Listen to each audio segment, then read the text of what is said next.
ಪದ್ಯಪಾಠ 3 ಹಲಗಲಿ ಬೇಡರು. ಕೊಟ್ಟಿರುವ ಪ್ರಶ್ನೆಗಳಿಗೆ 2-3 ವಾಕ್ಯಗಳಲ್ಲಿ ಉತ್ತರಿಸಿ.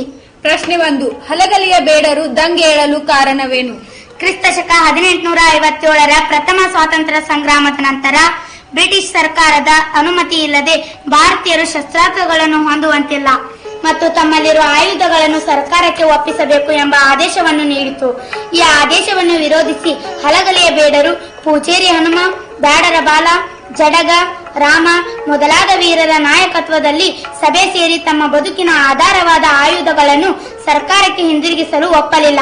ಆದರೆ ಬ್ರಿಟಿಷ್ ಸಿಪಾಯಿಗಳು ಬಂದು ಬಲವಂತಾಗಿ ಆಯುಧಗಳನ್ನು ಕಸಿದುಕೊಳ್ಳಲು ಪ್ರಾರಂಭಿಸಿದರು. ಇದು ಹಲಗಲಿಯ ಬೇಡರು ದಂಗೆ ಏಳಲು ಕಾರಣವಾಯಿತು. ಪ್ರಶ್ನೆ 2. ಹಲಗಲಿಗೆ ದಂಡು ಬರಲು ಕಾರಣವೇನು? ಹಲಗಲಿಯ ಬೇಡರಾದ ಪೂಜೇರಿ ಹನುಮ, ಬ್ಯಾಡರ ಬಾಲ, ರಾಮ, ಜಡಗ ಇವರುಗಳು ಬ್ರಿಟಿಷ್ ಸರ್ಕಾರ ಹೊರಡಿಸಿದ್ದ ನಿಶ್ಶಸ್ತ್ರೀಕರಣದ ಆದೇಶವನ್ನು ವಿರೋಧಿಸಿ ತಮ್ಮಲ್ಲಿರುವ ಆಯುಧಗಳನ್ನು ಕೊಡಲು ಒಪ್ಪದೇ ದಂಗೆ ಎದ್ದರು. ಈ ದಂಗೆಯನ್ನು ಹತ್ತಿಕ್ಕಲು ಬಂದ ಕಾರ್ಕೂನನ ಕಪಾಳಕ್ಕೆ ಹೊಡೆದು ಸಿಪಾಯಿಗಳನ್ನು ಹೊಡೆದುರುಳಿಸಿದರು.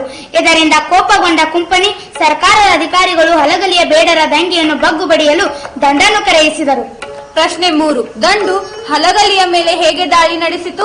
ನಿಶ್ಶಸ್ತ್ರೀಕರಣದ ಆದೇಶವನ್ನು ವಿರೋಧಿಸಿ ಬ್ರಿಟಿಷ್ ಸರ್ಕಾರದ ವಿರುದ್ಧ ದಂಗೆ ಎದ್ದ ಹಲಗಲಿಯ ಬೇಡರನ್ನು ಬಗ್ಗು ಬಡಿಯಲು ಬ್ರಿಟಿಷರ ದಂಡು ಬಂದಿತು. ಬ್ರಿಟಿಷರು ದಂಡಿನ ಸಿಪಾಯಿಗಳು ಹಲಗಲಿಯ ಬೇಡರ ಬೆನ್ನು ಹತ್ತಿ ಕೊಂದರು. ಎದುರಿಗೆ ಸಿಕ್ಕವರಿಗೆಲ್ಲ ಕರುಣೆ ಇಲ್ಲದ ಗುಂಡು ಹೊಡೆದು ಸಾಯಿಸಿದರು. ಬ್ರಿಟಿಷ್ ಸಿಪಾಯಿಗಳ ಗುಂಡಿಗೆ ಹೆದರಿ ಹಲಗಲಿಯ ಬೇಡರು ಗುಡ್ಡದ ಕಡೆಗೆ ಓಡಿ ತಲೆಮರೆಸಿಕೊಂಡರು. ಪ್ರಶ್ನೆ 4. ಲಾವಣಿಗಳನ್ನು ಏಕೆ ವೀರ ಗೀತೆಗಳು ಎನ್ನಲಾಗಿದೆ? ಲಾವಣಿಗಳು ಜನಪದ ಸಾಹಿತ್ಯದ ಒಂದು ವಿಶಿಷ್ಟ ಪ್ರಕಾರ. ಒಂದು ಘಟನೆಯನ್ನು ಆಧರಿಸಿ ಕಥಾನಾತ್ಮಕವಾಗಿ ಕಟ್ಟಿದ ಹಾಡನ್ನು ಲಾವಣಿಗಳೆನ್ನುವರು. ಲಾವಣಿಗಳು ಸಾಮಾನ್ಯವಾಗಿ ವೀರತನ ಹಾಗೂ ಸಾಹಸವನ್ನು ವರ್ಣಿಸುವುದರಿಂದ ಅವುಗಳನ್ನು ವೀರಗೀತೆಗಳು ಎನ್ನುವರು.